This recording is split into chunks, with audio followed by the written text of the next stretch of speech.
அண்மை செய்தியை பார்க்கிறோம். மதுரையில் படியில் நின்று டிக்கெட் வசூலித்த போது கீழே விழுந்து நடத்துனர் உயிரிழந்திருக்கக்கூடிய அந்த பரிதாப சம்பவம் நிகழ்ந்திருக்கிறது.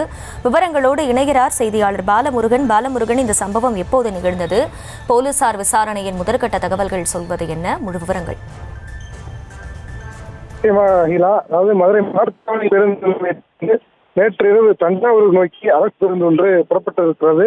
அதில் நடத்துனராக பணியில் இருந்து புதுக்கோட்டை விசாலூர் பகுதியைச் சேர்ந்த கருப்பையா என்பவர் பயணிகளிடம் டிக்கெட் வாங்கி கொண்டிருந்துள்ளார். அப்போது மதுரை ஒத்தக்கடை பகுதியில் திருச்சி சாலையில் பேருந்து வேகமாக சென்று கொண்டிருந்த போது சாலையின் நடுவே வைக்கப்பட்டிருந்த இரும்பு தடுப்பு இருந்ததால் பிரேக் அடித்த போது பேருந்தின் கதவு மூடாமல் இருந்ததால் திடீரென பேருந்தில் இருந்து படிக்கட்டு வழியாக நடத்துனர் கருப்பையா சாலையில் தவறி விழுந்துள்ளார். இதில் தலையில் பலத்த காயம் ஏற்பட்டது. இதனை அடுத்து ஓட்டுநர் கருப்பையாவை சிகிச்சை அனுமதிப்பதற்காக ஆம்புலன்ஸ் மூலம் அனுப்பி வைக்க ஆம்புலன்ஸை தொடர்பு கொண்ட போது 20 நிமிடத்திற்கு மேலாக தாமதப்படுத்தியதால் அருகில் இருந்த ஆட்டோ மூலமாக நடத்துனர் கருப்பையாவை தனியார் மருத்துவமனை ஒன்றில் அனுமதித்திருக்கிறார்கள்.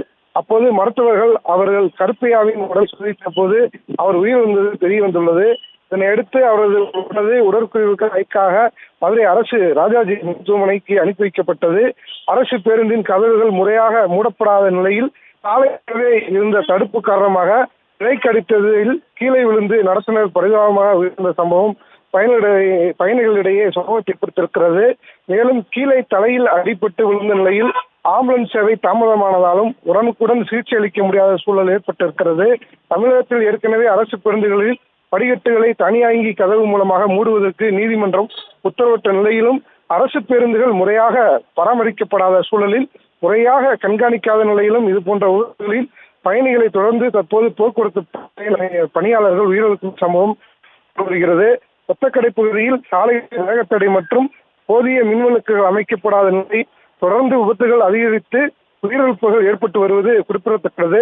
தொடர்பாக அந்த பகுதி மக்கள் பலமுறை அரசுக்கு புகார் அளித்தும் உரிய நடவடிக்கை எடுக்காத நிலையில் நாள்தோறும் உயிரிழப்புகள் ஏற்படும் அபாயம் உள்ளதாக பொதுமக்கள் குற்றம் சாட்டி வருகிறார்கள். அகிலா, விவரங்களுக்கு நன்றி பாலமுருகன்.